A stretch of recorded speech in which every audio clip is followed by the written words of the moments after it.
se nos wake origina uno nos para origina esta sina ku nos como região sindical e nos apresentei também na formador ng origina ng gobyerno novo caminho que nos pedi maniente bisa hope atenção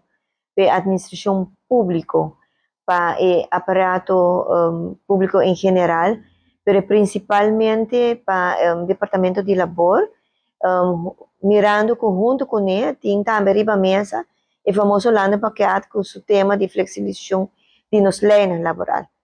E se você bom que flexibilização que o tawaro pedir e que o tawaro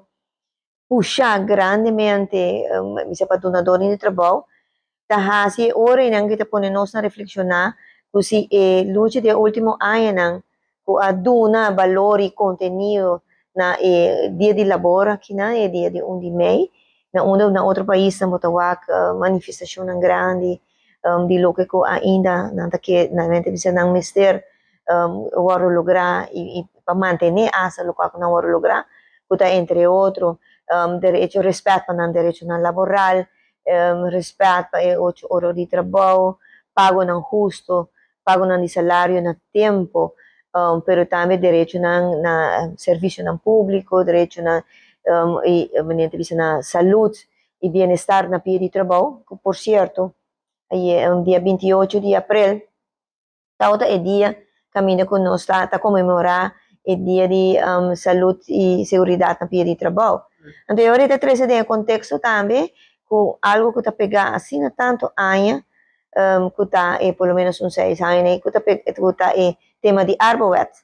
E esse é muito importante para o trabalhador, ainda que está agora mira que lei aqui uma vez que está em place, e ora inana é donadora de trabalho por cumprir para a segurança, saúde e segurança na pia de trabalho. E na onde está requerida também para o trabalhador,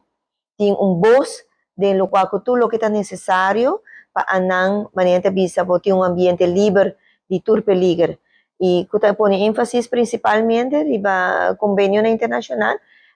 na onde está pone ênfase riba tema de prevenção de acidente, acidente principalmente na pia de trabalho.